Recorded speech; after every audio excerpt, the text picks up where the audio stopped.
한 주간도 주님 안에서 평안하게 보내셨습니까? 코로나 바이러스가 창궐하고 태풍이 몰려오는 가운데에서 또 하나님께서 우리 성도들을 안전하게 지켜주시고 또 평안하게 신앙생활을 할 수 있도록 돌봐주시기를 기도합니다. 벌써 9월로 접어들어서 찬바람이 불어오는 계절이 되었습니다.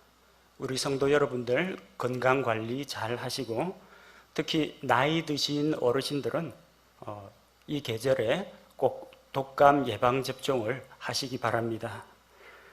지난번 태풍에 이어서 이번 주말에도 태풍이 부산을 지나간다고 합니다. 별다른 피해 없이 태풍이 잘 지나가고 우리 성도들 가정이 안전하게 보호받을 수 있도록 기도하시기 바랍니다. 정부에서는 사회적 거리두기 2단계 방역 조치 강화를 2주간 더 연장해서 앞으로 오늘을 비롯하여 다음 2주간도 부득이하게 온라인 예배로 드리게 되었습니다.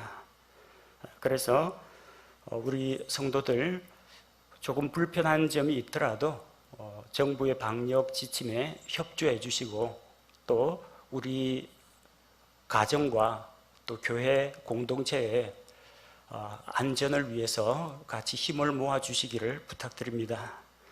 원하옵기는 하나님께서 속히 이 코로나 바이러스를 진정시켜 주시고 또 우리가 하나님 앞에서 예배와 교제를 회복하는 날이 속히 올 수 있기를 기도합니다. 각 소모임에서는 연약한 지체들 돌아보시고 또 최근에 우리 교회에 찾아오신 새로 오신 분들을 적극적으로 교제 가운데로 이끌어 주시기 바랍니다. 직접 대면하여 만나지는 못하더라도 서로 온라인상으로라도 꼭 연락 주고받으시기 바랍니다. 자, 오늘은 우리가 누가복음 7장 31절, 35절 말씀을 중심으로 그리스도인의 세계관에 대해서 살펴보고자 합니다. 성경 본문 말씀은 누가복음 7장 31절에서 35절입니다. 제가 낭독하도록 하겠습니다. 또 주께서 이르시되 그런즉 내가 이 세대 사람들을 어디에 비유할까? 그들은 무엇과 같은가? 그들은 마치 장터에 앉아 서로를 부르며 이르기를 우리가 너희를 향해 피리를 불어도 너희가 춤추지 아니하였고 우리가 너희를 향해 애곡하여도 너희가 울지 아니하였다 하는 아이들과 같도다. 침례자 요한이 와서 빵도 먹지 아니하고 포도즙도 마시지 아니하며 너희가 말하기를 그가 마귀 들렸다 하더니 사람의 아들이 와서 먹고 마시매 너희가 말하기를 보라 음식을 탐하는 자요 포도즙을 많이 마시는 자요 세리와 죄인들의 친구로다 하는도다. 그러나 지혜는 자기의 모든 자녀들로 말미암아 의롭게 되느니라 하시니라. 아멘. 함께 기도하겠습니다. 하나님 아버지, 전국적으로 유행하고 있는 코로나 바이러스로 인해서 수많은 한국 교회들이 함께 모이지 못하고 온라인상으로 예배를 드리고 있습니다. 우리의 어려운 현실을 주께서 돌보시고 속히 이 바이러스와의 전쟁이 끝나고 함께 모여 찬양하며 목소리 합하여 기도하며 마음을 합하여 교제할 수 있는 그날이 다시 돌아오게 하여 주옵소서. 서로 떨어져 있는 동안 하나님께서 우리 사이에 함께 계심을 알게 하옵소서. 서로 돌아보아서 사랑과 선한 일들을 격려하며 또 누구든지 하나님의 은혜에서 멀어지거나 죄의 유혹으로 인해서 마음이 강팍해지는 일이 없도록 우리 성도들을 지켜주옵소서. 말씀 가운데에서 은혜를 받게 하시고 교제 가운데에서 위로를 얻게 하여 주옵소서.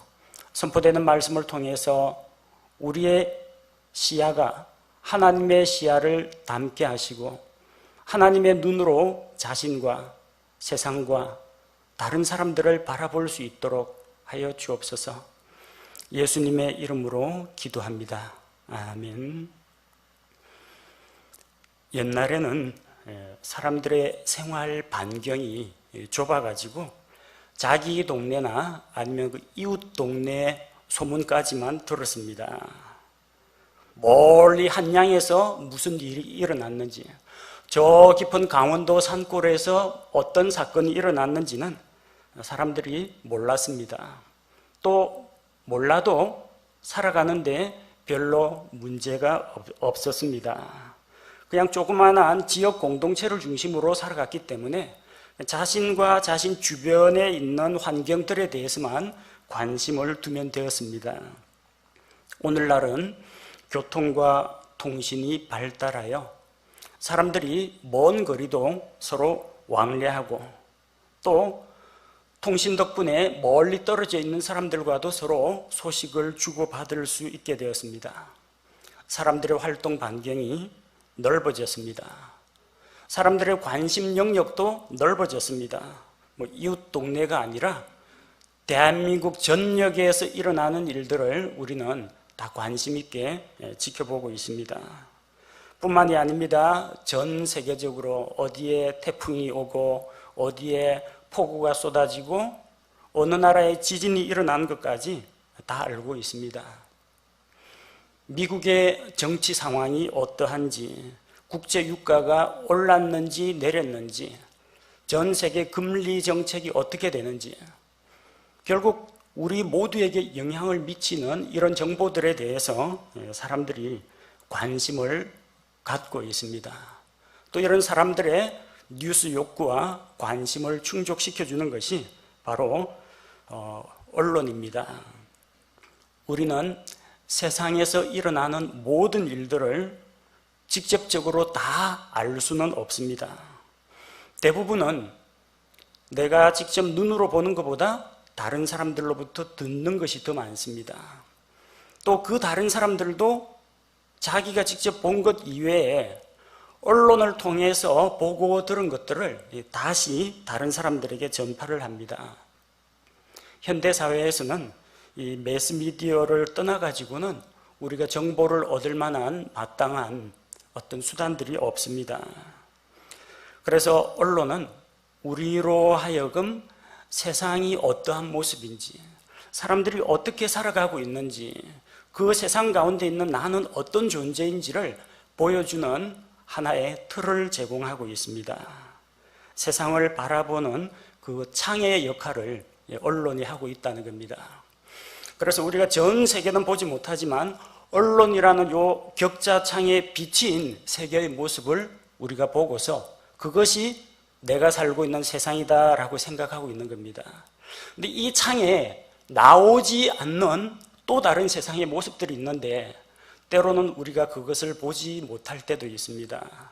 왜냐하면요, 언론이 제시하는 그 창이 너무 작을 때는 지엽적인 그 부분밖에 보질 못합니다. 이 창에서 뭘 볼 수 있겠어요? 그러나 만약에 창이 이만큼 크다면은 우리는 큰 창을 통해서 더 넓은 세상을 볼 수가 있습니다. 창이 적으면 편협한 시각으로 세상을 보게 됩니다. 창이 크다면 세상을 좀 더 폭넓게 볼 수 있다는 그런 장점이 있습니다. 그래서 만약에 우리가 좁은 언론의 시각에 사로잡혀 있다면 세상을 바라보는 우리의 시야도 좁을 것이요, 우리가 세상을 볼 수 있는 넓은 시야를 가진다면 세상을 보다 더 폭넓게 이해할 수 있게 된다는 것입니다. 예를 들어서 최근에 이 코로나 바이러스가 확산된 것이 정부에서 광화문 집회 때문이다, 그렇게 이야기했습니다. 물론 상당 부분 광화문 집회에서 모인 사람들 가운데 확진자들이 많이 나오고 또 전국적으로 확산하는 데에도 영향을 미쳤습니다. 근데 자꾸 광화문 집회 하는데 실은 뭐가 있었어요? 종로에서 민노총 집회도 있었고 그 옆쪽에 의사들 집회도 있었어요. 광화문 집회 하면 광화문에만 언론이 초점을 맞추는 거예요. 폭넓게 균형 잡힌 시각으로 바라보려면 광화문 집회라고 하면 안 되고 광복절 집회라고 해야 맞습니다. 광복절 집회하면요, 광화문뿐만 아니라 종로나 그 주변이나 혹은 광복절날 모였던 각 지방에서 있었던 집회까지도 다 포괄하기 때문입니다. 근데 왜 자꾸 광화문 집회 하느냐? 정부와 언론이 그런 쪽으로 발표를 하니까 사람들의 관심이 그쪽으로 기우는 겁니다. 언론의 창의 크기뿐만 아니라 방향도 문제입니다. 어떤 사건이 일어났으면 어떤 언론에서는 사건의 원인에다가 초점을 맞춥니다. 어떤 기사에서는 현재 상황이 어떠한가에 초점을 맞춥니다. 또 그 원인에 따른 결과가 지금 어떻게 되었고 미래는 어떻게 될 것인지 전망하는 기사들도 나옵니다. 초창기에 코로나 바이러스가 퍼지기 시작했을 때는 원인이 어디에 있느냐, 그래서 중국 쪽에 관심을 기울였습니다. 근데 이제 계속 중국 타령만 할 수 없는 게 당장 우리 현실, 우리나라에서 확진자, 환자들이 늘어나고 있고 사람들이 죽어나가고 있는 게 문제입니다. 어디에 초점을 맞추겠어요? 우리나라 바이러스로 인한 피해에 대해서 계속해서 초점을 맞추고 국민들의 예방과 협조를 부탁하는 겁니다. 방역이 잘 되고 성공적인 성과를 거두면요, 언론은 결과 쪽에다 포커스를 맞춥니다. 세계적으로 뛰어난 K방역. 전 세계 각국의 수장들이 우리 대통령에게 전화를 걸어가지고 방역협조 구호 물품 보내달라, 대통령의 환하게 웃는 모습과 함께 보도를 합니다. 방역이 잘 안 되면 결과는 내세울 게 없잖아요. 방역이 잘 안 되면 피해가 심각하죠? 그러니까 현황, 확진자가 400명이 넘었다. 이 피해 쪽에다가 포커스를 맞춥니다. 그리고 이게 도대체 누구 때문이냐? 교회발, 이태원발, 쿠팡발, 신천지발. 그래서 자꾸 누군가는 여기에 책임을 져야 되는데 국민들이 공분하고 함께 분노의 화살을 터뜨릴 어떤 집단을 만들어가지고 언론이 공격을 합니다. 진짜 중요한 건 뭐예요? 예방하고 방역 잘하는 게 중요합니다. 누구 탓하고 누구 책임 돌리고 원인 규명할 때가 아니라 빨리 이 문제를 해결하고 극복하는 게 더 중요한데, 언론이 그 창을 누구 쪽에 맞추느냐, 원인에 맞추느냐, 결과에 맞추느냐, 현황에 맞추느냐, 여기에 따라서 국민들이 이 코로나 바이러스를 보는 관점, 시야가 제한을 받는다는 겁니다. 언론이 제시하는 창에 붉은색 물감이 칠해져 있으면 세상은 붉게 보입니다. 언론이 제시하는 창에 푸른색 칠이 되어 있으면 세상은 푸르게 보이게 됩니다. 이처럼 언론이 우리에게 사건을 해석하는 틀로 제공하는 그 창을 가리켜서 프레임이라고 합니다. 프레임 아시죠? 어떤 골조, 그것도 프레임이라고 하고, 유리창 그 격자 틀, 사각형의 격자 틀도 프레임이라고 합니다. 언론이 무엇을 보도하느냐보다 중요한 것은 그것을 어떤 방식으로 무엇에 초점을 맞춰가지고 보도하느냐가 훨씬 더 중요한 문제입니다. 언론은 사건에 대한 일정한 틀을 제공합니다. 사건 전체를 다 보여주는 게 아니라 사건의 특정한 부분을 강조해서 보여줍니다. 반대로 이야기하면 일부는 보지 못하게 한다는 겁니다. 어떤 사람이 고급 외제 승용차를 보고 옆에 있는 돌을 들여다가 승용차 유리문을 팍 박살내는 장면을 누가 사진으로 찍어서 제보를 했습니다. 기자가 그것을 받아가지고 누가 승용차 파손하는 걸 가지고 기사를 썼습니다. 근데 실은 그 다음 걸 보지를 못했어요. 유리창을 깨뜨린 다음에 안쪽에 있는 잠금 걸쇠를 열고 차 안에 갇혀있던 어린아이를 구해냈어요. 창문을 깬 건 사실입니다. 창문 안 깼다는 이야기가 아니에요. 창문을 깼습니다. 차문을 열었습니다. 어린아이를 구해냈습니다. 프레임을 어디에 두느냐에 따라서 누가 고가의 외제차를 파손했다는 기사가 나갈 수도 있고, 누가 차 안에 갇혀있는 어린아이를 유리창을 깨서 구해냈다는 어린아이의 구조에 초점을 맞추는 기사가 나올 수도 있다는 겁니다. 언론이 어떠한 쪽으로 보도를 하느냐에 따라서 우리가 그 사건을 바라보고 해석하는 관점이 달라질 수가 있다는 겁니다. 언론은 객관적이지 않습니다. 여러분이 생각하는 만큼 공정하지도 않습니다. 권력에 휘둘릴 수도 있습니다. 재계의 압력에 언론이 굴복할 수도 있습니다. 혹은 언론인들만이 가지고 있는 자기들의 가치관이나 직업의식에 따라서 어떤 부분을 크게 보도하기도 하고 어떤 부분을 작게 보도하기도 한다는 겁니다. 사건의 의미를 결정하는 것은 사건 자체가 아니라 그 사건을 어떠한 관점으로 바라보느냐 하는 프레임입니다. 그게 중요합니다. 예를 들어서 우리 대한민국에서 북한 쪽에 지원을 해주는 것을 한쪽에서는 앞으로 다가올 결과, 남북 화해에 초점을 맞추고 햇볕 정책 이런 프레임으로 나갑니다.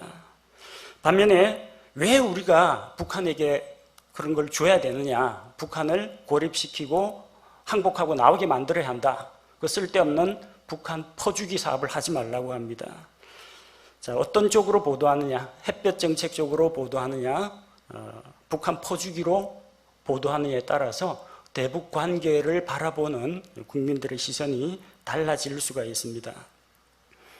직장에서 자기 정년을 다 채우지 못하고 퇴직하는 것을 회사에서는 명예퇴직이라고 부르고요, 실직한 사람은 구조조정 당했다, 정리해고 당했다고 합니다. 어느 쪽 말이 맞습니까? 직장에서 비자발적으로 퇴사를 당하면 명예로운 퇴직입니까? 그러진 않습니다. 근데 구조조정, 정리해고라는 말보다 직장에서는 그럴싸하게 미화시킬 수가 있다는 거예요. 명예퇴직, 듣기 좋죠? 청와대에서 누군가가 청와대 안에 있는 비리를 폭로하면은 한쪽에서는 용기 있는 내부 고발자의 양심 고백 이렇게 이야기합니다. 근데 자기 정당 쪽에 불리한 그런 입장일 경우에는 국가기밀 유출 사건 이런 식으로 규정을 합니다. 자, 어느 쪽 프레임을 선점하느냐에 따라서 정치권에서 힘싸움이 자기에게 유리하게 작용하기도 하고 불리하게 작용할 수도 있습니다. 범죄에 사용된 컴퓨터를 감추는 것을 한쪽에서는 증거인멸이라고 이야기하고 다른 쪽에서는 피의자의 자기 방어권이라고 이야기합니다. 똑같은 이야기예요. 범죄 혐의를 받고 있는 사람이 어떤 증거 자료를 감추었다, 그거는 똑같은데 그 똑같은 사건을 어떤 관점으로 보느냐 하는 겁니다. 여러분, 어떤 프레임으로 세상을 보느냐, 어떤 창문을 통해 세상을 보느냐에 따라서 세상을 보는 우리의 관점이 달라집니다. 세상을 이해하고 해석하는 방식이 달라집니다. 이렇게 세상을 바라보는 관점을 가리켜서 세계관이라고 부릅니다. 세계관. 세계관은 저 먼 바깥 세상만 바라보는 그 관점을 이야기하는 게 아니고요, 나 자신을 바라보고 내 주변에 있는 다른 사람들을 바라보고 국내외의 정치, 경제, 사회 현실을 바라보고 사람들의 현 상태와 사람들이 살아가는 이 세상의 풍습과 이 세상의 타락한 모습을 바라보는 것도 세계관입니다. 그리스도인은 어떤 세계관을 가져야 하겠습니까? 자신에 대해서, 세상에 대해서, 사람들에 대해서 어떤 관점을 가져야겠습니까? 바로 그 관점을 갖는 것이 그리스도인으로서 올바른 세계관을 갖는 것입니다. 그래서 오늘은 세상을 바라보는 틀, 나와 주변 사람들과 이 세상을 바라보는 세계관에 대해서 함께 생각해 보고자 합니다. 오늘 본문 말씀을 보니까 예수님께서 말씀 사역을 하면서 똑같이 말씀을 전하시고 사람들을 찾아다니시고 그들과 함께 교제를 나누셨는데 예수님에 대한 사람들의 반응이 제각기 다 다른 걸 볼 수가 있어요. 29절에 보니까 그분의 말씀을 들은 온 백성과 세리들은 요한의 침례로 침례를 받았으므로 하나님을 의롭다고 하되, 예수님의 말씀을 들은 자들, 그들은 요한이 전하는 회개의 침례를 먼저 받아들였습니다. 그래서 하나님은 의로우시도다, 우리는 하나님 앞에서 죄인이로다. 우리 죄를 회개하고 하나님께 나아가자. 이런 생각을 갖게 됩니다. 반면에 30절에 나오는 바리새인들과 율법사들은 침례자 요한이 전하는 회개의 침례를 받지 않았기 때문에 자기들을 향한 하나님의 계획, 죄인들을 구원하고자 하는 그 하나님의 계획을 거절했습니다. 우리는 세리들이나 창녀들보다 낫다, 우월하다. 우리는 그들보다 더 거룩하고 어렵다. 이런 생각 때문에 주님의 말씀이 그들에게 들어가지 않는 겁니다. 자, 이렇게 해서 하나님의 말씀을 들어도 공감을 하지 못하고 깨달음이 없고 반응을 보이지 못하고, 아니 엉뚱한 반응을 보이는 사람에 대해서 우리 주님께서 어린아이의 놀이 이야기를 예로 드셨습니다. 32절에 나오는 두 가지 놀이가 있죠. 유대인 어린아이들은 놀만한 놀이터가 없습니다. 오늘과 같은 공공 놀이터가 없기 때문에 그들은 어디에서 노느냐? 32절 장터에 앉아 시장 저작거리에서 공터에서 그냥 노는 겁니다. 노는데 요즘처럼 스마트폰이 있는 것도 아니고 구슬이나 딱지나 아니면은 팽이나 이런 게 있는 게 아니기 때문에, 게임기 같은 게 있는 게 아니기 때문에 그냥 몸으로 같이 어울려서 노는 겁니다. 그 대표적인 놀이가 유대인들의 두 가지 의식, 중요한 두 가지 의식, 결혼식하고 장례식입니다. 결혼식 놀이를 하는 겁니다. 한쪽에서 피리를 불면 아이들이 모여가지고 양팀으로 나눕니다. 그래서 한쪽에서 피리를 불면 상대팀에서는 그 피리에 맞춰서, 그 장단에 맞춰서 춤을 춥니다.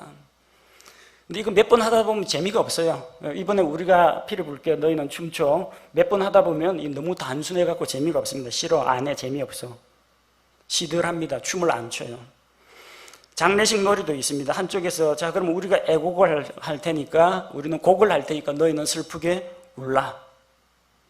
그래서 한쪽에서 모션으로 이 피리를 불면 저쪽에서는 춤추고, 이쪽에 갑자기 태도를 바꿔가지고 땅을 치고 곡을 하면 저쪽에서는 이제 아이고 아이고 하면서 우는, 통곡하는 이런 놀이가 있습니다. 재미없죠? 두 가지밖에 없어요. 이렇게 하면 이렇게 하고, 이렇게 하면 저렇게 하는데 선택 가지수가 두 가지입니다. 피리를 부느냐 애곡하느냐 두 가지밖에 없고, 반응도 두 가지밖에 없어요. 춤을 출 것인가 슬피 울 것인가 두 가지밖에 없어요. 뭔 재미로 합니까? 몇 번 하다 보면은 재미가 없어가지고 안 해요. 피리를 불어도 반응이 없고 애곡을 해도 다 재미가 없어요. 하나님께 대해 관심을 두지 않는 무관심한 사람들의 반응이 바로 이와 같다는 겁니다. 죄에 대해서 지적하고 심판과 형벌을 선포해도 사람들이 하나님 무서운 줄 몰라요. 지옥 형벌이 얼마나 두려운지 알지 못한다는 겁니다. 구원의 복음과 하나님의 사랑과 은혜를 선포해도 하나님이 세상을 이처럼 사랑하사 자기의 독생자를 주셨고, 예수님께서 우리 죄를 대신해서 십자가에 못 박혀 죽으시고 그 덕분에 믿음으로 천국 들어갈 수 있고 믿음으로 죄 용서 받는다 이야기해도 놀랍다, 하나님의 크신 은혜요, 감사하다, 이걸 모른다는 겁니다. 반응이 없어요. 반응이. 세상 드라마에 비해서는 재미가 없을 겁니다. 세상 드라마에서는 가난한 사람이 재벌가에 도전을 하기도 하고, 또 어떤 사람이 고난 가운데서 성공을 거두기도 하고, 잘 나가던 악당이 갑자기 절망의 나락으로 떨어지고 드라마틱한 일들이 일어나는데, 이 하나님의 말씀은 별 재미가 없다는 거예요. 그래서 설교 시간에 말씀을 선포해도, 좋은 말씀을 듣고 기뻐하고 반응하는 사람이 있는가 하면 심드렁하게 또 오늘 뭔 말 하나 하고 멍한 사람이 있는가 하면 그냥 재미없다고 그냥 꾸벅꾸벅 졸거나 자는 사람도 있습니다. 모든 사람이 다 그렇지는 않습니다. 사람들마다 반응이 제각기 다 달라요. 똑같은 설교를 듣고 어떤 분은 자기에게 크게 유익이 되었다, 모르는 것을 깨달았다, 하나님께서 자기에게 이런 놀라운 축복이 있음을 깨닫게 하셨다, 좋아하는 사람이 있는가 하면 오늘 말씀을 듣고 저의 이 부족한 모습을 하나님 앞에서 발견하고 뉘우치고 하나님 앞에서 바른 길로 돌아서기로 결심했습니다. 은혜 받았습니다. 이런 사람들도 있어요. 어떤 분은 이런 내용에서 은혜 받고, 어떤 분은 저런 내용에서 은혜 받고, 어떤 분은 저쪽 부분에 이야기할 때 찔림을 받고, 어떤 부분은 이쪽 부분 이야기할 때 감사가 넘쳤다는 분들이 있습니다. 사람들마다 다 제각기 다른데 준비된 사람, 은혜 받기에 합당한 그릇을 준비한 사람은 은혜를 받고, 하나님을 향하여 마음이 냉랭한 사람은 바리새인들과 율법사들처럼 말씀을 들어도 변화도 없고 반응도 없다는 겁니다. 삐뚤어진 마음을 가지고 예수님의 말씀을 듣다 보면요, 삐뚤어진 생각만 하게 됩니다. 33절을 보십시오. 침례자 요한이 와서 빵도 먹지 아니하고 포도즙도 마시지 아니하며 너희가 말하기를 그가 마귀 들렸다 하더니, 침례자 요한이 빵도 먹지 않고 포도즙도 마시지 않고 금식을 한 겁니다. 하나님 앞에서 어떤 결심을 하고 결단을 하고 금식하면서 기도한 겁니다. 그럼 그건 금식하고 기도하는 신앙의 행위로 봐줘야 됩니다. 내 트집 잡고 꼬투리 잡고 비난하고자 한 적이 정상인하고는 조금 다르다. 이 사람이 빵도 안 먹고 포도즙도 안 마시고 어떻게 사냐. 저거 마귀 들렸다. 그래 이야기합니다. 근데 그러면 빵하고 포도즙을 먹으면 정상인 사람으로 인정해 줍니까? 아니에요. 마태복음 9장 14절에 그때 요한의 제자들이 그분께 나와 이르되 우리와 바리새인들은 자주 금식하는데 어찌하여 당신의 제자들은 금식하지 아니하나이까 하며, 자, 금식을 하는 사람 입장에서는 금식 안 하는 사람이 이상하게 보이고, 금식 안 하는 사람 입장에서는 금식하는 사람이 신기하게 보이는 겁니다. 왜? 서로 자기가 옳다라는 자기만의 관점을 가지고 자기 관점을 다른 사람에게 적용하기 때문입니다. 금식을 하니까 마귀 들렸다고 하고 금식을 안 하니까 이거 빵과 포도즙을 막 먹고 탐식을 하는 자다. 이런 식으로 이야기가 나오는 겁니다. 비뚤어진 마음을 가지고 있으면 세상이 비뚤어지게 보입니다. 학생들 잘 가는 저 과학 전시관에 가면요, 거울이 있습니다. 우리 아침에 일어나서 세면대 앞에 붙어 있는 일반 그런 거울이 아니고요. 평면 거울도 있는데 오목 거울, 볼록 거울, 다양한 형태의 거울이 있어요. 오목 거울 가운데 자기 모습을 비춰보면요, 자기 모습이 이상하게 보입니다. 뚱뚱하게 보입니다. 볼록 거울 가운데 있으면서 가까이 갔다 멀리 갔다 하면 자기가 홀쭉하게 보이고, 또 어떤 때는 위아래 모습이 뒤집어져서 보이기도 합니다. 실체는 하나인데 이 사람이 살이 찌거나 날씬해지거나 그러진 않는데 뭐 때문에 그래요? 거울 때문에 그렇습니다. 왜곡된 거울면 때문에 그렇습니다. 세상에 일어나는 사건은 어떤 팩트가 있습니다. 근데 그 팩트를, 그 사실을 어떤 식으로, 어떤 렌즈로 보고 해석하느냐에 따라서 세상이 자기가 사용한 렌즈에 따라서 이렇게도 보이고 저렇게도 보인다는 겁니다. 삐뚤어진 렌즈를 가지고, 삐뚤어진 관점을 가지고 다른 사람이나 세상을 바라보면 삐뚤어진 생각만 들 수밖에 없다는 겁니다. 34절에 보니까 침례자 요한이 와서 빵도 먹지 아니하고 포도즙도 마시지 아니하며 너희가 말하기를 그가 마귀 들렸다 하더니 사람의 아들이 와서 먹고 마시며 너희가 말하기를 보라 음식을 탐하는 자요 포도즙을 많이 마시는 자요 세리와 죄인들의 친구로다 하는도다. 자, 33절하고 34절이 딱 대조가 되죠. 자기들은 금식하는 침례자 요한을 보고 마귀 들렸다 하더니 이번에 금식 안 하고 빵하고 포도즙을 정상적으로 먹고 있는 예수님을 보고는 뭐라고 합니까? 탐식가라고 합니다. 삐뚤어진 마음을 갖고 사람을 바라보면요, 금식하는 사람도 마귀 들린 사람 이상하게 보고, 정상적으로 먹고 마시고 식사 교제하는 사람도 탐식가, 이런 식으로 본다는 겁니다. 바리새인들과 율법사들은 예수님께서 식사하시는 것까지도 시비거리로 삼았습니다. 예수님도 사람인데 밥 먹어야 살죠. 빵하고 포도즙 먹어야 삽니다. 예수님 빵 먹는 게 뭐가 이상합니까? 자기들도 빵 먹으면서. 예수님도 이 세상에 사람의 몸을 가지고 오셨기 때문에 배가 고프면 음식을 드셔야 하고 음식을 못 먹으면 굶주려서 기운을 쓰지를 못합니다. 예수님은 세리와 죄인들과 함께 자주 음식을 드셨습니다.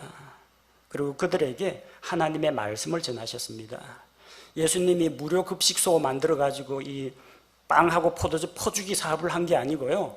그들과 함께 음식을 나누면서 그들의 영적인 양식을 채워주셨다는 이야기입니다. 마태복음 21장 31절에 예수님께서 그들에게 이르시되 진실로 내가 너희에게 이르노니 세리들과 장녀들이 너희보다 먼저 하나님의 왕국에 들어가느니라. 예수님은 죄인들을 만났습니다. 그 당시 유대인 사회에서 죄인들이라고 알려진 자들, 거룩거룩을 외치는 바리새인들, 율법사들이 가까이 하지 않던 죄인들이 있어요. 세리들. 로마의 앞잡이가 되어가지고 동족으로부터 세금을 거두는 세리들을 그들은 싫어했습니다. 창녀들, 먹고 살기가 힘드니까 여인들이 마지막으로 자기의 이런 정조를 그냥 팔아가지고 생계를 유지하는 그런 사람들이 있었습니다.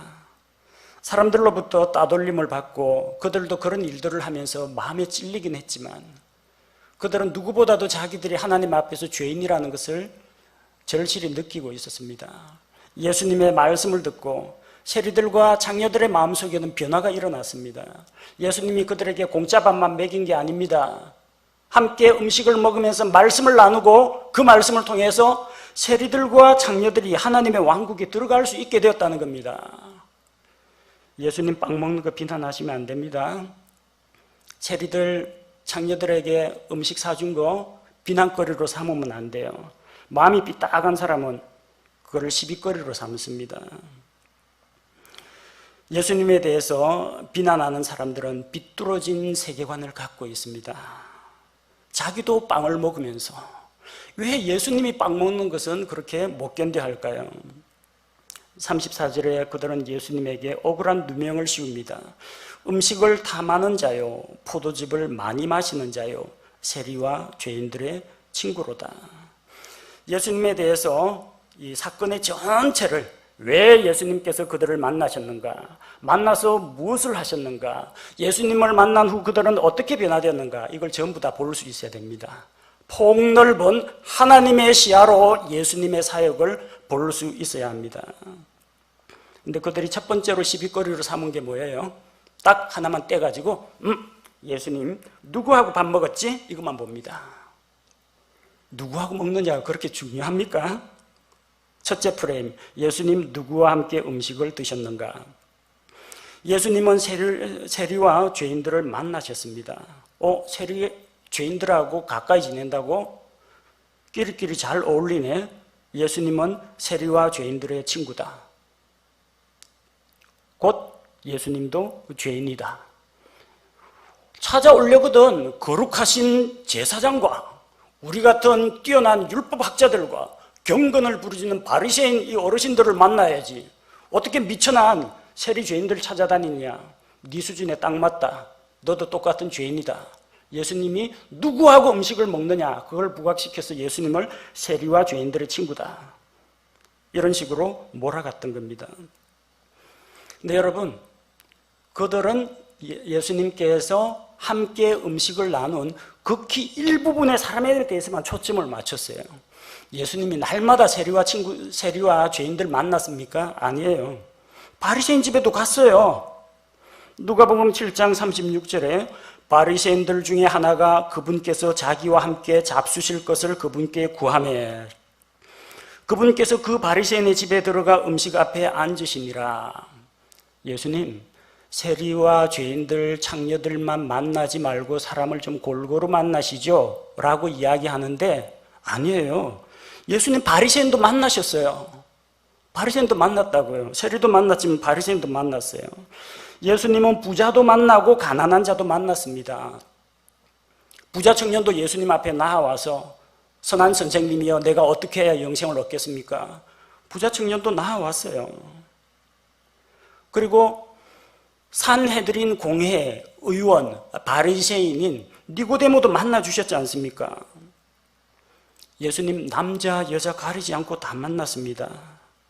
우물가에서 사마리아 여자도 만나주셨습니다. 유대인 여자도 만나주셨고요.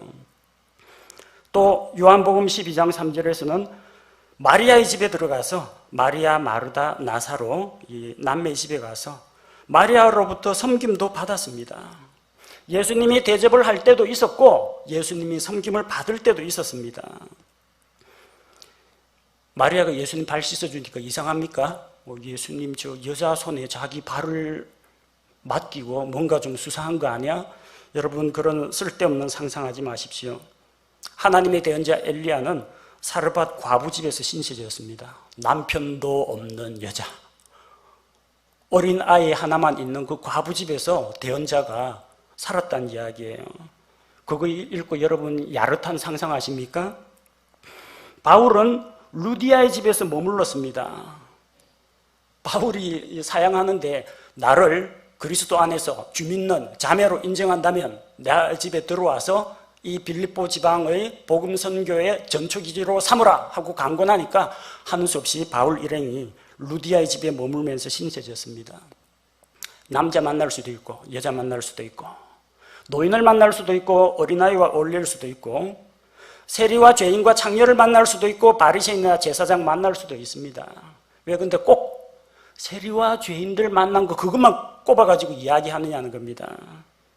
관점이 좁기 때문입니다. 예수님의 사역 전체를 보고 이해하려는 게 아니라 뭔가 한 부분에 초점을 맞춰가지고 꼬투리를 잡으려고 하는 겁니다. 목회자가 누구와 만나고 누구와 연락을 주고받는지 궁금하십니까? 요즘은 코로나 바이러스 때문에 신방도 뜨문뜨문 할 뿐 자주 하지를 못합니다.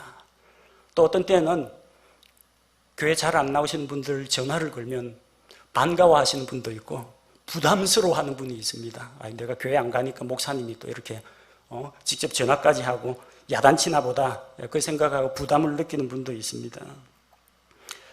목회자로서는 모든 성도들을 다 만나고 다 돌보려고 하지만 몸은 하나요 성도들은 많아가지고 다 만나질 못합니다. 어떤 때는 이런 분 만나고 어떤 때는 저런 분 만납니다. 어떤 때는 나이 드신 어르신 만나고 어떤 때는 젊은 부부 쪽을 만나고 어떤 때는 장년 성도를 만나기도 합니다. 일부만 만나는 게 아니고요. 두루두루 만납니다. 누구 어린 아이가 100일이나 돌이다 하면 또 그 어린아이 만나러 또 가야 됩니다. 그 중에서 특히 목회자는 누구를 만나느냐? 마가복음 2장 17절에 건강한 자에게는 의사가 필요 없고 병든 자에게 의사가 필요하다고 했습니다. 주로 몸이 아픈 분을 먼저 찾아갑니다. 영적으로 상태가 안 좋은 분들을 찾아갑니다. 교제 나누기를 원하고 꼭 교제가 필요한 분들을 우선적으로 찾아갑니다. 그러다 보니까 상대적으로 우선순위에서 밀릴 수가 있습니다. 여러분 건강하신 분들은 제가 좀 자주 찾아가지 못하더라도 또 교회 꼬박꼬박 잘 나오시는 분은 요즘 어떻게 지내요 하고 연락을 좀 뜸하게 하더라도 너무 서운하게 생각하지 마십시오. 예수님 말씀처럼 병들고 약한 자들에게 우선순위를 맞추다 보면은 건강하게 잘 살고 있는 분들에게는 관심이 조금 덜 갈 수도 있습니다. 어차피 모든 성도들을 다 만나지 못합니다. 다 연락 못합니다. 그 누가 해줘야 되겠어요? 집사들이 발로 뛰어야 됩니다. 그리고 각 소모임 리더들이 자기 소모임 멤버들을 돌아보면서 챙겨줘야 됩니다. 그러다가 정말 목사님 신방을 기다리고 있고 교제가 절실하고 이 집에 꼭 복음을 전해야 할 대상자가 있다 하면 저한테 알려주십시오. 그럼 갑니다. 예수님이 누구를 만나느냐? 예수님 두루두루 다 만났어요. 예수님한테 꼭 예수님은 세리와 죄인들만 위한다. 억울한 누명 씌우지 마십시오. 프레임을 좀 넓게 가지십시오. 예수님의 복음서를 처음부터 끝까지 다 읽어보고 그분의 사역을 하나님의 시야로 폭넓게 보시면은 이 바리새인들과 같은 이런 삐뚤어진 세계관을 버릴 수가 있을 겁니다. 둘째 프레임은 예수님이 세리와 죄인들을 만나서 식사 교제하면서 말씀을 나누시고 그들이 변화되었다. 이 가운데에서 예수님이 뭐 드셨느냐? 뭐 드셨느냐? 예수님 드신 음식이 궁금하다. 이런 사람이 있어요. 별거 아니에요. 당시 유대인들이 일상적으로 먹던 음식 먹었습니다. 빵과 포도즙 먹었습니다. 예수님이 설마 하루에 5끼 먹었을 것 같습니까? 꼭 필요할 때 드셨을 겁니다. 예수님도 빵, 포도즙 드셔야 됩니다. 예수님이 사람인데 들판에 나가서 소처럼 풀 뜯어먹고 물만 마시면서 살아야 하는 건 아닙니다. 왜 예수님한테 이런 당연한 거 가지고 트집을 잡습니까? 이 바리새인들과 율법사들이 마음이 비뚤어져 있기 때문에 그런 겁니다. 이 사람들이 예수님에게 이 빵과 포도즙을 가지고 시비를 거는 이유가 있어요. 예수님에게 프레임을 더 치우려고 한 겁니다. 무슨 프레임요? 방탕한 아들 프레임입니다. 신명기 21장 20절에 부모 말을 안 듣고 그 방탕한 아들에 대한 기록이 나오거든요. 신명기 21장 20절에 우리의 이 아들은 고집이 세고 반항하며 우리의 음성에 순종하려 하지 아니하고 음식을 탐하는 자요 술주정뱅이라 하거든. 마을 사람들이 그를 모아가지고 장로들이 사람들 모아가지고 그런 아들은 돌로 쳐 죽이라. 방탕한 아들 프레임입니다. 그 방탕한 아들은 부모 말을 안 듣고 음식을 탐하는 자요 포도주를 많이 마시는 자 술주정뱅이라. 한 가지가 틀렸죠. 예수님은 포도주가 아니라 포도즙을 드셨습니다. 그만 다른데 이 사람은 탐식하는 자요 포도즙을 많이 마시는 자다 하면은 유대인들은 성경을 잘 알잖아요. 신명기 21장 이 말씀을 떠올립니다. 방탕한 아들 예수님에 대해서 그런 이미지를 더 씌우려고 하는 겁니다. 예수님도 사람이기 때문에 음식을 드셔야 합니다. 사람들과 교제할 때 음식을 나누면 긴장을 완화시키고 사람들에게 좀 더 편안하게 다가갈 수가 있고 대화의 말문을 열 수가 있기 때문에 예수님께서 그들과 음식을 나누면서 교제하신 겁니다. 예수님께서는 어떤 때는 얻어먹기도 하셨고 어떤 때는 사람들을 대접하기도 하셨습니다. 그러므로 예수님이 빵, 포도즙 드신 거 가지고 시비거리로 삼으면 안 됩니다. 당연히 드셔야 돼요. 예수님은 뭐 빵과 포도즙만 드신 거 같습니까? 부활하신 예수님께서는 구운 생선도 드셨고 벌즙도 드셨습니다. 예수님께서 지상에 계실 때 유월절도 보냈을 겁니다. 어린 시절부터. 유월절에는 양고기도 드셨을 겁니다. 근데 예수님 유월절 양고기 먹는 거 딱 찍어갖고 봐라! 남들은 굶주리고 빵도 못 먹는데 예수님은 양고기 뜯고 있다. 그런 비난을 하면 안 됩니다. 유대인의 유월절에는 유대인 전부 다 양고기 먹습니다. 예수님만 먹은 거 아니에요. 예수님 날마다 입에다 양고기 걸치고 산 것도 아닙니다. 하지만 삐딱한 마음을 가진 사람들은 그 예수님이 하신 사역에 초점을 두지를 못하고 프레임을 너무 좁게 잡아가지고 예수님 식사 교제하면서 뭐 드셨어요? 거기에 관심이 있는 사람들이 많다는 겁니다.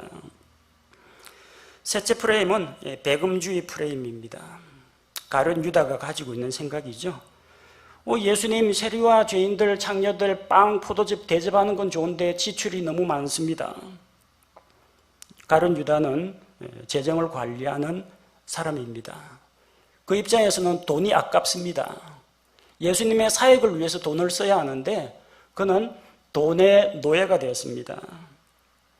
예수님은 사람들이 주는 것으로 생활했습니다. 예수님은 창조주 하나님이십니다.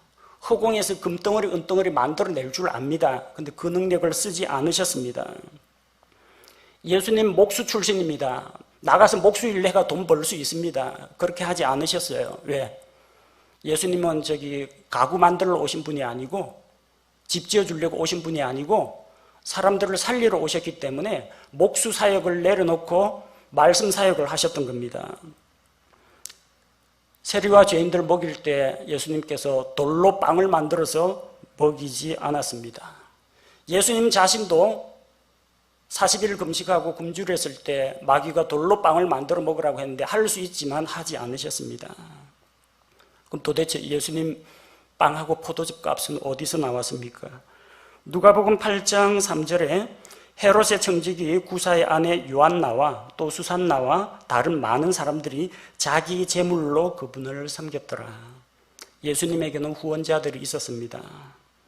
주님을 섬기는 자들이 주님의 사역을 위해서 기꺼이 헌금, 헌물을 드렸습니다. 이것은 가룟 유다의 돈이 아닙니다. 꼬박꼬박 적립하라고 주는 돈이 아닙니다.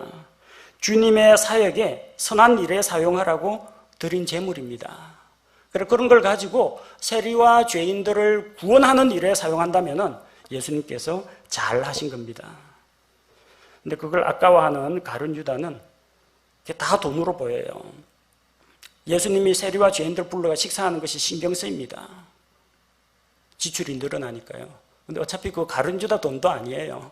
하나님께서 예수님을 따르는 제자들, 예수님을 따르는 여인들, 이런 사람들로 하여금 자발적으로 드리게 하신 것입니다. 하나님이 공급하셨고 예수님께서는 하나님이 주신 자원으로 말씀 사역을 하신 것입니다. 가룟 유다가 아까워할 문제가 아니라는 거예요.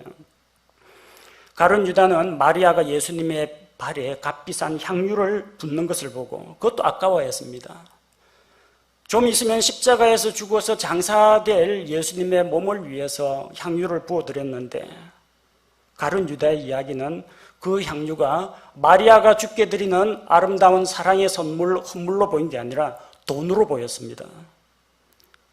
어찌하여 이 향유를 300데나리온에 팔아 가난한 자들에게 주지 아니하였느냐 하니 나한테 그 향유를 줘서 봐라. 내가 시장에 가서 300데나리온으로 받고 왔을 텐데. 가룟 유다가 왜 이런 생각을 했어요? 그는 도둑임으로 돈가방 안에 있는 것을 훔쳐가려고 생각했던 겁니다. 나중에 이 돈 하다 보니까 가룟 유다는 예수님도 돈으로 보입니다. 예수님 나이 30세 정도면은 몸값으로 은 30개는 받을 수 있겠네.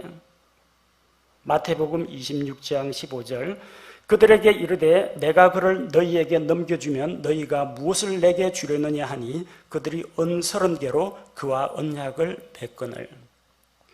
자꾸 이렇게 돈 하다 보니까 예수님까지도, 예수님 사역뿐만 아니라 예수님까지도 돈으로 환산해서 계산합니다.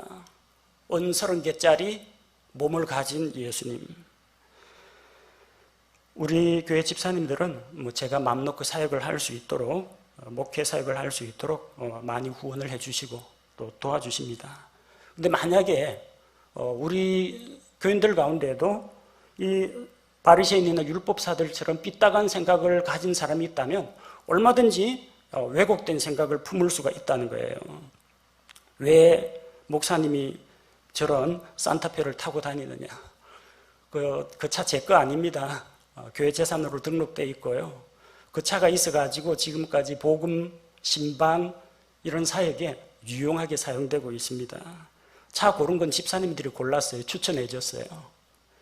저희가 이 차 사자, 저거 사달라 요구한 적 없습니다. 왜 교회 차량에 주의비가 이렇게 많이 나오느냐?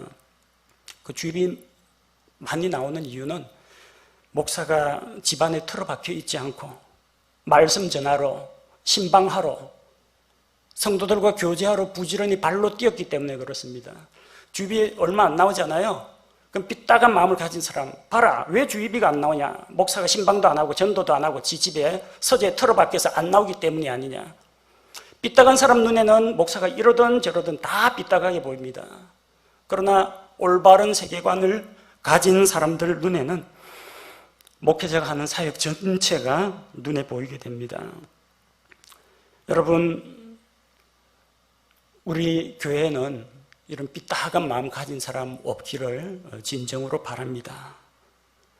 삐뚤어진 마음에서 삐딱한 시야가 나오고 그것이 불평과 불만을 불러일으키고 주변에서 수군거리는 이야기를 만들고 하나님의 사역을 회방하는 일을 하게 됩니다.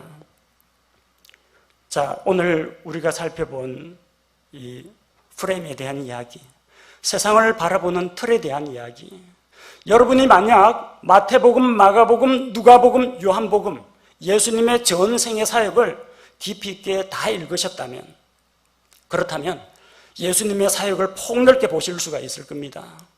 바리새인들처럼 저 세리와 죄인들 불러가지고 빵 포도주 먹는 거 그거에만 연연해 하지 마시고요. 예수님이 태어나서 십자가에서 죽고 부활 승천하실 때까지 무엇을 하셨는지 크게 보십시오. 그게 하나님의 시야입니다. 올바른 프레임은 무엇입니까? 예수님이 누구 만났느냐? 중요하지 않습니다. 다 만났어요. 다. 예수님이 무엇을 먹고 마셨느냐? 그거 중요하지 않습니다. 뭐 먹었느냐가 중요한 게 아니라 먹으면서 뭐 했느냐가 중요해요. 예수님이 돈 얼마나 썼나? 중요하지 않습니다. 예수님 왜 그들을 만나셨어요? 예수님 왜 그들에게 아낌없이 나눠주고 돈을 쓰셨습니까? 왜 예수님 그들과 함께 사람들이 가까이 하기를 꺼려하는 그 약한 자들과 함께 음식을 먹었습니까? 왜? 예수님의 태도, 목적, 동기에 초점을 맞춰보시기 바랍니다. 예수님께서 왜 세리와 죄인들을 만나서 음식을 드셨습니까? 세리와 죄인들은 서기관들, 바리새인들, 제사장들이 상대를 안 해줍니다. 멸시합니다. 그들에게는 구원자가 필요한데 아무도 그들에게 구원의 길을 알려주지 않습니다. 다가와서 말씀을 전해주지 않습니다. 누가 가야 합니까? 구원자 예수님께서 가셨습니다. 마가복음 2장 17절에 예수님께서 그것을 들으시고 그들에게 이르시되 온전한 자들에게는 의사가 필요 없으나 병든 자들에게는 필요하니 나는 의로운 자들을 부르러 오지 아니하고 죄인들을 불러 회개하게 하려고 왔노라 하시니라. 왜 만나셨어요? 그들을 불러서 회개시키고 구원에 이르게 하기 위해서입니다. 예수님이 세리와 죄인들 만나서 무엇을 했습니까? 예수님이 값비싼 음식들 주문해 놓고 식도락 파티를 벌인 겁니까? 그렇지 않습니다. 예수님이 단순히 빵만 드시고 포도즙만 훌쩍이고 잘 먹었다 헤어지자 이렇게 하셨습니까? 아닙니다. 예수님은 그들에게 하나님의 말씀을 전하셨습니다. 이게 예수님의 목회 사역입니다. 목회자가 본받아야 할 예수님의 본입니다. 그리고 예수님께서 세리와 죄인들과 음식을 먹고 교제하면서 어떤 열매를 거두었습니까? 누가복음 19장 1절에서 9절에는 예수님께서 세리 삭개오의 집에 들어가서 그를 만나서 같이 음식을 먹으면서 그에게 말씀을 하시고 삭개오가 회개하고 자기 재산을 팔아가지고 가난한 자들에게 나눠주고 자기가 만약 속여서 빼앗은 것이 있으면 4배나 갚겠다고 했습니다. 오늘날 구원이 이 사람의 집에 임하였도다. 이 사람도 아브라함의 자손이라. 세리장이 삭개오가 회개하고 구원을 받는 일이 일어났습니다. 밥만 먹은 게 아니라는 겁니다. 말씀이 들어갔고 사람이 구원받는 놀라운 일이 일어났다는 겁니다. 누가복음 7장 40절에서 50절 보면 예수님이 바리새인의 집에 들어가서 음식을 드셨습니다. 바리새인이니까 아마 잘 차려놨겠죠. 예수님 근데 음식보다도 무엇에 관심을 기울였습니까? 예수님 앞에 나와서 눈물로 발을 적시는 어떤 죄인인 한 여인을 보셨습니다. 바리새인 집에서 뭐 드셨어요? 여러분 그거 중요한 게 아닙니다. 그 본문 말씀에서 중요한 거는 하나님의 죄 용서하시는 크신 사랑을 깨닫고 주님 앞에 나아온 그 죄인인 여인이 따라 평안히 가라. 내 믿음이 너를 구원하였다. 그 여인이 구원받은 게 중요한 겁니다. 바리새인 집에 가서 맛있는 거 먹고 온 게 중요한 게 아닙니다. 관점을 똑바로 가져야 합니다. 요한복음 6장에서 예수님께서 보리빵 5개와 물고기 2마리로 5,000명이 넘는 장정만 5,000명 여자아이들 치면은 2만 명 가까이 되는 사람들을 먹이셨습니다. 예수님께서 빵잔치 벌렸다로 사건을 덮으려고 해서는 안 됩니다. 요한복음 6장 전반에만 그 이야기가 나오고 후반에 나오는 것은 바로 그 사람들에게 이 보리빵 나눠준 게 아니라 하늘로부터 내려온 살아있는 빵, 온 세상에 생명을 주고자 하시는 하나님이 보내신 생명의 빵이 곧 나다. 누구든지 내 살과 내 피에 참여하지 아니하는 자는 생명이 없다. 예수님께서는 살아있는 빵인 자신, 빵의 기적을 통해서 생명의 빵이신 예수 그리스도라는 복음의 말씀을 전하신 겁니다. 오병이어 기적을 자꾸 먹는 거에 초점을 두시면 안 됩니다.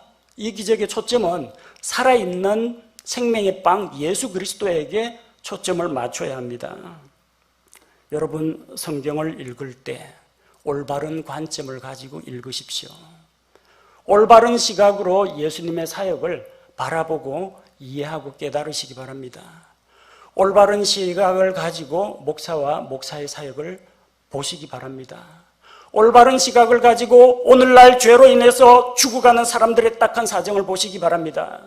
올바른 하나님의 시야를 가지고 이 세상의 정치 권력과 사회의 타락한 모습과 이 세상의 문화와 마귀의 악한 계략들을 여러분 눈으로 보시기 바랍니다. 구원받은 그리스도인들은 어떤 세계관을 가져야겠습니까? 어떤 프레임으로 자신과 주변 성도들과 세상을 바라보고 오늘날 이 한국 사회를 바라볼 것입니까? 여러분에게 권해드립니다. 첫째로는 비뚤어진 관점을 버려야 합니다. 비뚤어진 마음에서는 불평과 원망과 시비만 나올 뿐입니다. 잠언 6장 14절에서 그는 자기 마음속에 비뚤어진 것을 품으며 계속해서 해악을 꾀하고 불화를 뿌리느니라. 비뚤어진 마음을 품은 사람은 불평, 불만, 원망을 자기만 가질 뿐만 아니라 주변 사람들에게 뿌리고 다닙니다. 그래서 무엇보다도 하나님 앞에서 맑은 정신 또 순수한 마음을 가지는 것이 필요합니다. 두 번째는 세속적인 관점을 버려야 합니다. 바리새인들과 율법사들이 가지고 있는 상대적 우월주의, 교만한 마음을 버려야 합니다. 세상에 속한 가룟유다와 같은 배금주의 사상, 돈 하는 이 배금주의 사상을 버려야 합니다. 자기 주관, 자기 관점을 가지고 다른 사람을 함부로 판단하는 이런 오류도 벗어버려야 합니다. 이 세상의 언론이 우리에게 보여주는 이런 관점들, 우리가 언론에 현혹되지 않도록 올바른 판단력을 갖춰야 합니다. 세상의 관점을 버리고 무엇을 가져야 합니까? 하나님의 관점으로 세상을 바라봐야 합니다. 이 세상은 어떤 모습인가? 언론이 우리에게 보여주는 모습은 경제가 성장하고 과학기술이 나날이 발달하고 인간 수명, 장수, 100세 시대, 모든 사람이 행복하게 평등하게 잘 사는 사회, 이런 것들을 정치권에서나 언론에서나 아무리 퍼뜨려도 여러분 세상의 모습은 이전과 별로 다르지 않습니다. 온 세상은 죄 가운데 있고 율법의 저주 아래 있고 죄의 심판 아래 있다는 것을 볼 수 있어야 합니다. 이 세상은 어디로 가고 있는가? 세상 언론에서는 이야기하기를 고령화 사회로 간다, 초첨단 정보통신 사회로 간다, 우리가 바라보는 어떤 미래의 낙원을 꿈꾼다 이야기하지만 이 세상은 예수 그리스도의 다시 오심과 함께 세상은 종말을 향해서 가고 있습니다. 하나님의 시야로 보십시오. 이 세상의 필요는 무엇인가? 세상 사람들은 말합니다. 경제적 자유와 평등입니다. 전 세계의 평화입니다. 모든 사람이 행복한, 그리고 기술이 인간에게 행복을 가져오는 세계를 꿈꿉니다. 세상에 필요한 것이 과학기술이나 건강이나 돈이나 먹고 사는 문제가 아닙니다. 잘 먹고 살다가 지옥에 가버리면 무슨 소용이 있습니까? 이 세상의 필요는 하나님의 시야로 볼 때 모든 사람이 예수 그리스도를 구원자로 믿고 자기 죄의 문제를 해결하고 구원에 이르는 것이 하나님의 관점에서 본 세상의 필요입니다. 사람을 외모나 잠깐 본 그 사람의 부분적인 행동으로 판단하지 말고 그 사람의 동기와 태도를 볼 수 있는 마음을 가져야 합니다. 하나님께서 그를 통해서 어떠한 삶의 열매를 가져오시는지 그것을 볼 수 있어야 합니다. 하나님께서 보시는 것처럼 세상의 죄를 볼 수 있어야 합니다. 하나님께서 세상에 있는 죄인들을 사랑하시는 것처럼 사람들을 그런 관점으로 사랑할 수 있어야 합니다. 하나님께서 기뻐하시는 일은 무엇인지 하나님의 관점에서 보고 바로 그 일에 관심을 기울여야 합니다.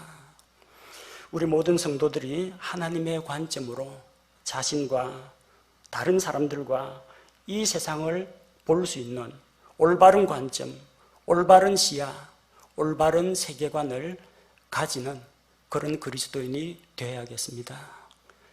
함께 기도하겠습니다. 하나님 아버지, 우리는 전체 사건의 전부를 보지 못하고 사건 속에 감추어진 진실은 바라보지 못하고 단순히 겉으로 보이는 것, 언론에서 강조하는 것들 혹은 내 관점, 내 입맛에 맞는 것만 바라볼 때가 너무나 많습니다. 부분적인 하나의 일을 가지고 꼬투리 잡아서 마치 그것이 전체인 양 오해하는 일이 없도록 하시고, 중요하지 않은 일에 골몰하여 정작 하나님께서 기뻐하시는 참 중요하고 또 필요한 일들을 놓치는 일이 없게 하여 주옵소서. 비뚤어진 마음을 가진 사람에게는 금식하는 사람도 마귀 들린 걸로 보이고, 금식 안 하는 사람은 탐식가로 보일 정도로 마음이 왜곡되어 있습니다. 우리 성도들 가운데에서 그런 비뚤어진 마음을 가진 성도들이 나오지 않도록 주님 각자의 마음을 스스로 돌아보게 하옵소서. 예수님의 사역의 흠집을 내기 위해서 예수님이 누구와 만나서 무엇을 먹고 어디다 돈을 썼는지 인간적인 관점으로 볼 것이 아니라 예수님께서 왜 그 일을 하셨는지, 그 일을 통해서 어떠한 사역의 열매를 거두셨는지 우리가 성경을 통해서 바라보고 예수님이 하신 그 사역을 우리 교회도 감당할 수 있게 하옵소서. 이 시대에서 세리와 죄인들로 꼽히는 자들가 누구인지, 의사가 필요한 영적인 이 환자들이 누구인지 우리 교회가 잘 분별하고 하나님의 시야로 그런 사람들을 보고 그런 사람들을 죄로부터, 절망으로부터 건져내는 사역을 감당할 수 있게 하옵소서. 하나님 주신 올바른 세계관을 가지고 건전한 시야를 가지고 자신과 또 세상과 사람들을 바라보게 하옵소서. 우리 주 예수 그리스도의 이름으로 기도합니다. 아멘.